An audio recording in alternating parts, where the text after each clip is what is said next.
నేను ఝాన్సీ లక్ష్మీబాయిగా ఏకపాత్రాభినయం చేస్తున్నాను.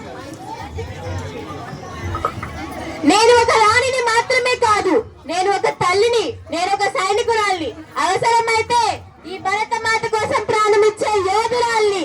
నా పేరు ఝాన్సీ లక్ష్మీబాయి. చిన్న వయసులోనే కత్తి పట్టడం నేర్చుకున్నాను, గుర్రం మీద స్వారీ చేయడం నేర్చుకున్నాను.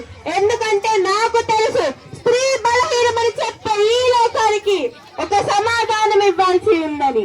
స్త్రీ అంటే బలహీనత అని అనుకునే ప్రతి శక్తికి నేనే ప్రశ్నను, నేనే సమాధానాన్ని. బ్రిటిష్ పాలకులారా, డాక్ట్రిన్ ఆఫ్ ల్యాబ్స్ అంటారా? వారసుడు లేడని నా ఝాన్సీని లాక్కుంటారా? ఈ ఝాన్సీ నా ఊపిరి, నా రక్తం, నా స్వభావిమానం. ఝాన్సీ కేవలం ఒక రాజ్యం మాత్రమే కాదు, స్త్రీ ధైర్యానికి పెట్టిన పేరు.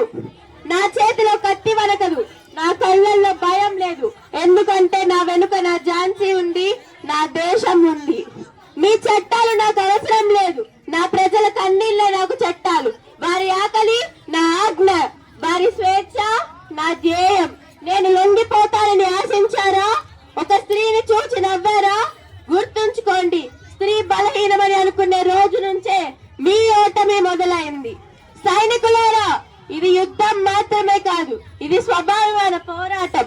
నేను నా ఝాన్సీని వదలను, ప్రాణం పోయినా స్వేచ్ఛను అమ్మను. బానిసగా బ్రతికే 100 ఏళ్ల కన్నా స్వేచ్ఛ కోసం పోరాడిన ఒక్క క్షణం గొప్పది. నా శరీరం యుద్ధ భూమిలో పడొచ్చు, కానీ నా ధైర్యం, నా స్వేచ్ఛ, ఆకాంక్ష భారత చరిత్రలోనే నిలుస్తుంది. స్వేచ్ఛ కోసం పోరాడిన స్త్రీగా కాదు, స్వేచ్ఛను సృష్టించిన శక్తిగా నేను నిలిచాను. నా కథ ఇక్కడ ముగుస్తుంది, కానీ నా ధైర్యం భారత చరిత్రలో నిలుస్తుంది. ధన్యవాదాలు.